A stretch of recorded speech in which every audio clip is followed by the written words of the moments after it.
Hi, everybody. It's Dale Walsh, the Poetic Warrior of the Mental Health Warriors, and welcome to the show today. It's Tuesday, December 6th, and today I'm doing a solo show about identity and schizophrenic recovery. It is something that I have been thinking about for a long time. It's part of something that I've integrated into my coaching program, and hopefully you'll find it helpful and instructive and insightful. And whether you're actually affected by the illness, or you're suffering, or you're just like a general interest, you'll find it fulfilling. And hello, Adam. And let me get our beginning of the show, and then we'll get into it. So have a hope you're having a great day. Hold on, something.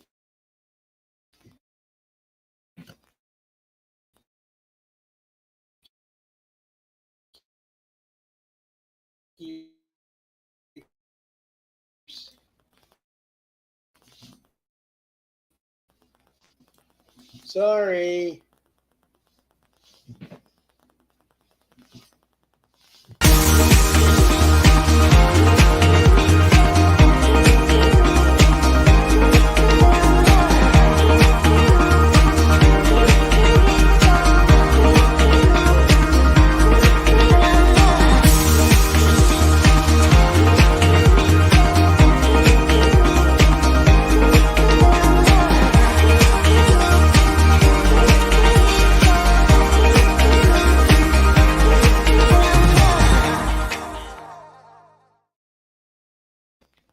Hi, welcome back. And today, because it's a solo show, I might do more than one poem, but I thought that I would start off with something from my collection called "For Those Who Hate Verse," and uh, this is uh, this is something that's relevant for the season, and just just want to, it goes in celebration of Christmas season.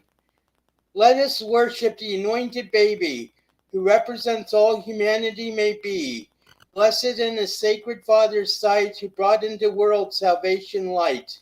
Lying content in a humble manger, born into life of extreme danger. For earthly father Joseph was wary, about virgin he vowed to marry, not knowing how bride became mother, with ever having lay with another. But Holy Spirit she conceived, so the planet its Savior received. His birth announced by angels divine, who told shepherds all was fine, as they searched for celestial sign, until guiding star rose in west in east, stopping over Jesus protected by beast, and born where he never wept, while Magi for him vigil kept, giving him treasured gifts of love, when Christ left heavenly throne above.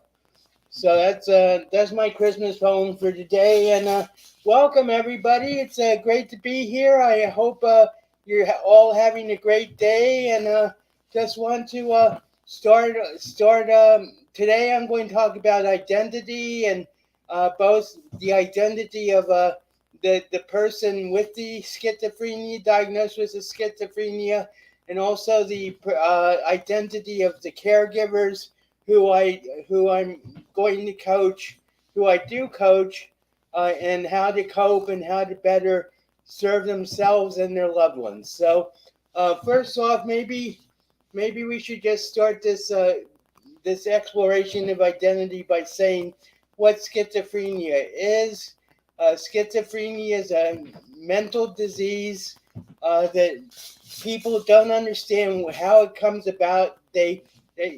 After 100 years of studies, really have like no idea how it starts, but it is a very democratic illness. It affects thought processes and personality and identity, and ultimately, it can transform a person from one person into another, and that's basically what I'm going to focus on today. Is the dichotomy of like how people, in a lot of ways, get you know feel a resentment or an anger or frustration.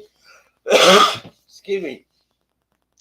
Feel an anger or frustration about how the illness is like taking away the loved one that they knew and that they always loved, because basically schizophrenia hits males between the age of 15 and 25, and females a little later at the age of 20 to 30. And but it can have a total effect on the personality and on the identity. And when we talk about identity, we're talking about not only the self-perception that the patient and the caregiver have of themselves, but also how the world looks at them. And identity is like the basis of your persona. It's like uh, beyond the ego. The ego like tells you who you are. I'm Dale Walsh. I'm a coach. I'm a financial planner. I'm a poet. I live with schizophrenia.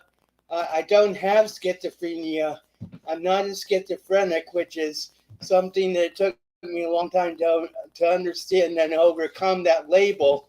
But one of the things that I will discuss today is how the illness tends to like take over the entire personality of a person, so that they identify themselves as a schizophrenic, as someone with a mental illness, rather than someone who has, as part of their personality, a mental illness component. So instead of saying now,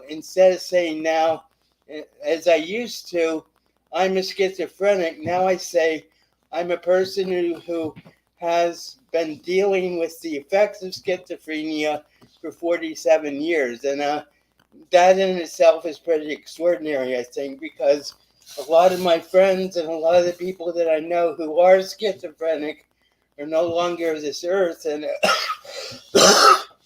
excuse me. And they say that schizophrenia generally reduces your life expectancy by at least 10 years. So I'm 67. I've been dealing with my diagnosis for 47 years, and a lot of my friends who were diagnosed are no longer of this earth. And I just feel very fortunate that the Lord hasn't taken me, and that I can still like be here to not only enjoy life and to breathe in the air of the earth, but also to be able to spread my message of hope and recovery to as many people as possible. And so let me, that brings up a point that I think I should go into, which is, what is recovery from schizophrenia? Schizophrenia, the root word means shattered mind. It's from the Greek. It means shattered mind.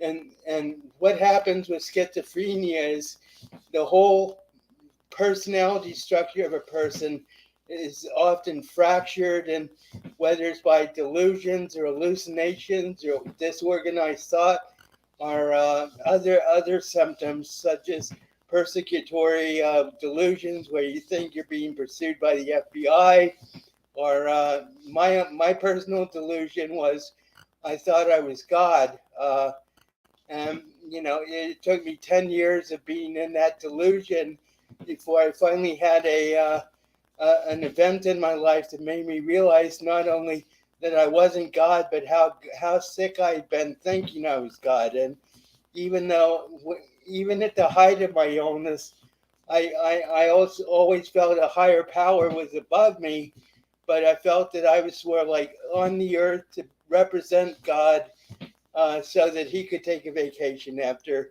13 billion years of constant vigilance of looking after mankind. So my goal in saying that I was God wasn't to to glorify myself so much as to just give an example of what God could be on earth. Excuse me, I'm recovering from COVID at the moment, so I don't, I might have like a little problem with my throat chakra, but we'll press on. So what is recovery from schizophrenia? So I've defined schizophrenia as living in a reality that was not conceived on Earth. That's like the most concise definition of schizophrenia I've come across, and it's my own. But what it means is that you know 98% of humans are living in a paradigm or a matrix of like, this is reality. The buildings you see, the things you experience, the things you feel, that's all reality. But with schizophrenia, a person is sort of like in outside of Earth reality, looking in, or trying to look in, and trying to conform to the demands of the general reality. But the thoughts and the ideas and the delusions and the illusions that you have about life are so great that you can't live in general reality, and therefore not only you many times ostracized by people, but also you build up a self-stigma yourself where you say, well, I'm different and I can't fit in. And the goal of recovery from schizophrenia is not to fit in necessarily, but to be able to integrate your personality so that you won't be in conflict with the 98% of reality, 98% of reality people who are in normal reality. Excuse me, I have to blow my nose.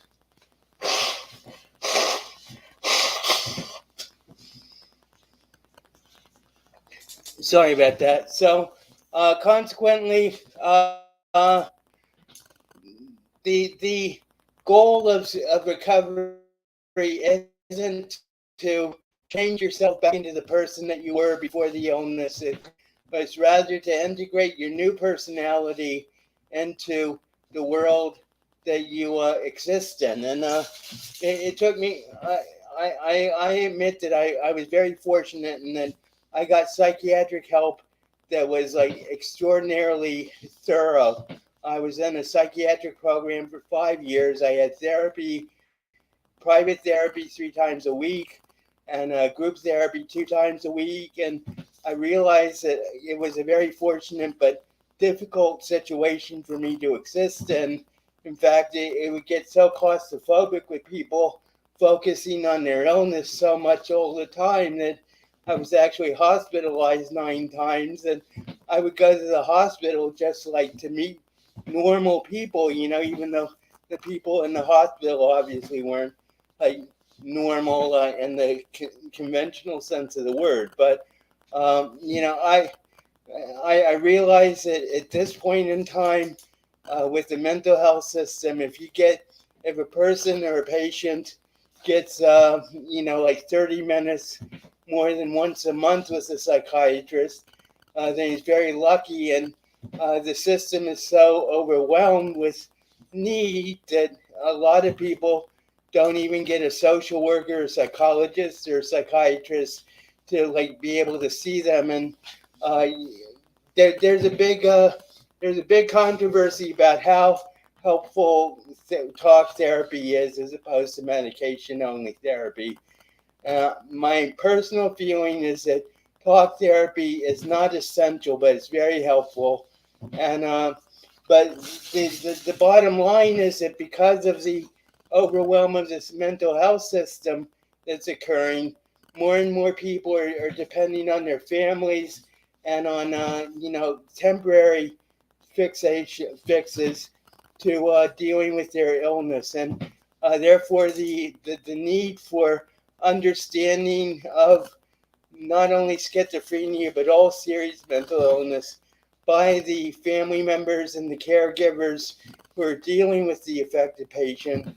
I hate that word patient, but I usually just say diagnosee. But the need for understanding by caregivers and by loved ones of the illness that their loved one is suffering, is afflicted with, is essential. And in my coaching, I encourage the growth of response versus reaction, so that instead of escalating into an argument every time someone uh, gets, is going off the deep end a little bit. You can cope rather than just like react, and which leads to an escalating situation of worse and worse results. So, uh, excuse me. So basically, what I advocate is that instead of more, I found that in my experience that like a lot of the caregivers and the loved ones of those with serious illness, like just bemoan the fact that they lost a loved one, that the personality is a loved one that they knew, instead of like integrating and trying to get to know the new personality that's emerging. Because no matter how far into psychosis someone goes, or no matter how far out they are, there's always like a new personality that's developing. And rather than bemoan the fact and just like lose hope because the loving, caring person that you knew before the illness is no longer there, it's essential to understand that this new personality needs love and patience and faith just as much as the old one did too. So, that's really one of my main points is that the goal of recovery is to be able to have your loved one uh, be comfortable with the new self as you are comfortable with the new self. And if you're like always moaning, if you're always bemoaning the loss of the person, of the personality that was there, then you're going to be on an increasing downward spiral into hopelessness and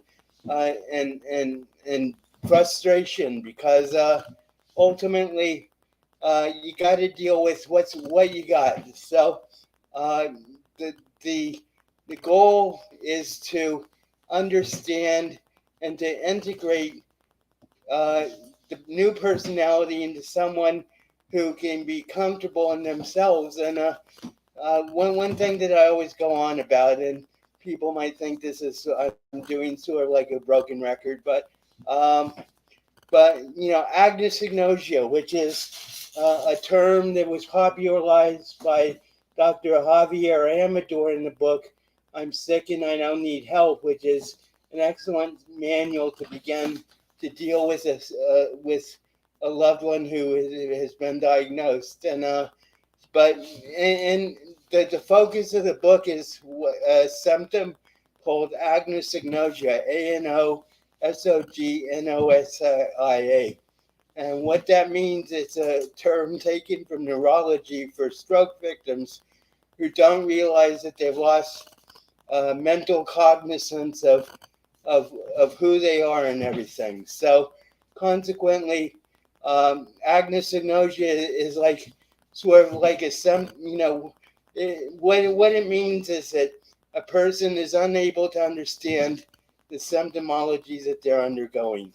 Um, in more basic terms, is they don't understand that they're sick, and therefore it's very hard for them to understand the need for treatment. I know that there's a lot of controversy about medication and how necessary it is and whether it's permanently necessary and everything. And in my own experience, I found that I do need medication every day. I'm on a minimal dose. In the last 3 years, I've gone from 30 milligrams of my antipsychotic to 10 milligrams a day. But I'm not going to go any lower, because even if I don't take my medication for one time a day, I noticeably am more symptomatic. So, and I think one of the problems is, and one of the things about medication is that a lot of people are prematurely diagnosed with a serious mental illness that isn't a proper diagnosis. Because in my own case, it took me basically 10 years at least to understand that I had a problem and that, I couldn't be God and everything. And I had a vision where I saw that if I did insist on being God, I was going to lead the world to destruction, which might seem delusional to you, but that's how I felt. So, but basically, so the medication conundrum is that uh, if you if you are truly schizophrenic, then you're probably going to need medication for the rest of your life. But the good news is that a lot of people, I think, are misdiagnosed. And I mean, when I got sick, you couldn't get a diagnosis of schizophrenia until you'd exhibited symptoms for more than 6 months. I think that's a fair measure of what the illness is. But these days, it seems like in these days of like cookie cutter medication and quick hospitalization and everything, a person can be diagnosed as schizophrenic within, like 2 weeks or even 1 week in the hospital after an initial psychotic break. And, psychosis has uh, many roots and sources, but I feel that they say that 2% of the population is schizophrenic, it has schizophrenia, and I think that's a fair estimate. But on the other hand, I think that because it is only 2%, then schizophrenia is truly a rather rare disease. And all these people who are being diagnosed with schizophrenia and given these power antipsychotic drugs, these major tranquilizers, it's I think in a lot of cases it's inappropriate, or at least for long-term use, it's inappropriate. So, uh, but getting back to identity, a person with schizophrenia is identify basically identifies with the illness and takes over his whole personality, and that's something that you have to work with. And this is where caregiving and family and the people that are caring for the affected person have like a big job to do. Is that just to show that even though the new person that is emerging from the illness might have a lot of contrariness or difficulty expressing themselves or something, but you have to be patient and you have to have faith that there is a solution that's going to come about. And so one thing that people talk about a lot today is victimhood and being a victim and becoming a victor, going from victim to victorhood to being a victor. And the point is about that is that when I was going through the height of my psychosis, I never felt I was a victim because I was so involved in the process of dealing with my illness that I didn't have time to think about being a victim. I was just dealing with the need for staying sane and cultivating my healthy side so far as I could see it. And so ultimately, the point that is to be made is that the caregivers are often the ones who see themselves as victims, and they say, "Why me? Why did this happen?" And there is no why. Schizophrenia, so far as we can tell, is basically totally democratically random. And you can have signs that something is going on, but because the main age is between 15 and 25 for men, for males, often the symptoms are hidden by the growth into adulthood and the maturing process is normal. Whether it's rebellion against the parents or or antisocial behavior. sometimes, people, or normal people have like symptoms, have quote symptom like things that are going on that aren't indicative of of a mental illness, but rather are indicative of the growth of hormones in adolescence and the normal process of becoming an adult. So it's it's usually some hits a extreme point where a person has to exhibit psychotic symptoms in order to be hospitalized before the possibility of serious mental illness is considered. So that's another thing about the identity of mental illness is that a lot of times you don't know whether it's mental illness or whether it's just plain adolescent growth, and that's a dilemma that often happens, and that's why I say it's important to really like get a true diagnosis of schizophrenia before you jump to conclusions and say, well, this is hopeless. And it's never hopeless. It's your your your goal, your growth, and your not only of the affected loved one, but also of yourself as a caregiver, is a process and an evolution that takes place. And there are no victims. Ultimately, I mean, this might sound a little off the wall, but ultimately, I feel that everything that happens in life was planned before you came here. And if you suffer from schizophrenia, or you're the caregivers helping someone with schizophrenia, then that was part of the journey that you programmed for yourself before you were born. And I know this might sound a little woo woo and stuff, but that's basically how I feel. And I'm not saying that anything is predestined, but I'm saying that that the broad outline of what your life will be is like pre-programmed, and within that pre-program, you're learning how to deal with the lessons that you need to learn in order to progress, whether in this life or in the life beyond. So let me read another poem, because I want to, I don't want to be too heavy, uh, this is a rather heavy poem, but it's something that I've thought about, and I meant maybe I dwell on the afterlife too much and everything, but uh, ultimately, as they say, on a gravestone, there's a date you're born and a date you die, and then there's a dash between them.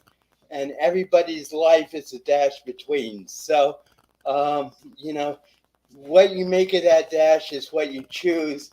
And I really believe that everybody has the ability to recover, and everybody has the ability to deal with no matter how serious the mental illness is, because ultimately it's a choice that you make.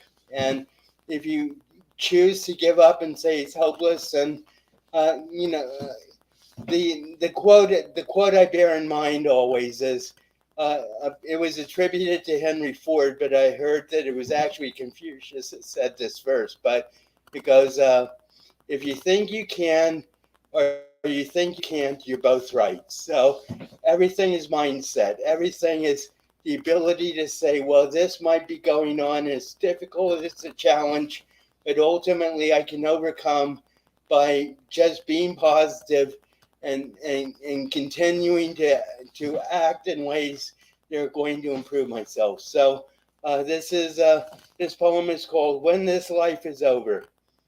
I imagine myself laid in fresh grave, and mourning friends and kin over me weep, as they remember gifts the world I gave before sinking into restless sleep, where I listen to sounds I cannot hear, although the voices are distinct and clear, but I cannot pronounce soft words I speak, overwhelmed by stench of cadaver reek, thus never again to feel drop of rain, or no more to enjoy succulent taste of pasta covered by tomato paste in the underworld where there is no pain.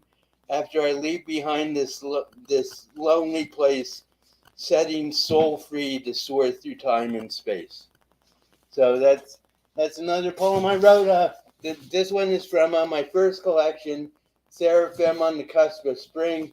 All my books are available at Amazon. You go to D.E. Walsh and put in poetry collections by D.E. Walsh, and you should be able to find them. And so I've been rambling maybe a little bit for the last 30 minutes, but just want to say the motto of my Live Love program is recovery is always an option. And the crucial word here is option. A person has to want to get better, and their caregivers and loved ones have to be supportive of their journey through recovery. And I just want to say here that I'm putting together a beta version of the Live Love program. I'm looking for people, for caregivers of those with schizophrenia and serious mental illness who might be interested in working with me to not only help their loved one deal with the challenges of their illness, but also to reclaim their integrity and sovereignty as caregivers and as individuals, to be able to help themselves to understand the illness and also to better administer to their own needs. So if you're interested in getting in touch with me about the beta program, it's going to be a minimal cost. I'm only looking for 3 to 5 people to test my Live Love program on. It's going to be 1 month in January, and then I'm going to expand to the 3-month Live Love program probably in March or so. But I am really looking for people who are caregivers of schizophrenia who can help me develop the best program possible. As I say, it's going to be minimal cost. It might even be free. But if you're interested, my email is Dale, D-A-L-E, Coach, C-O-A-C-H 55 at Outlook, OUTLOOK.com.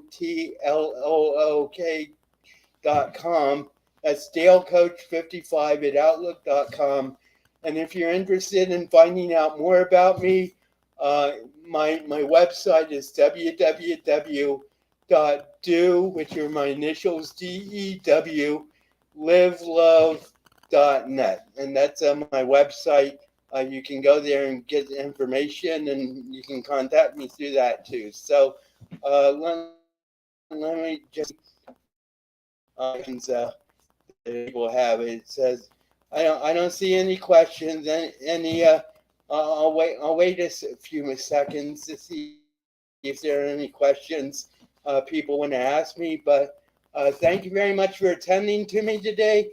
I hope you have a great day, and this is the best week and best week of your life. And never give up hope. Recovery is always an option, and even in the darkest hour, then your goal is to see the light and not get discouraged. And so I guess that's about it. So have a great day, everybody. Hope you enjoyed this. I hope it was a little bit enlightening or insightful at least. And have a great day, and we'll see you soon.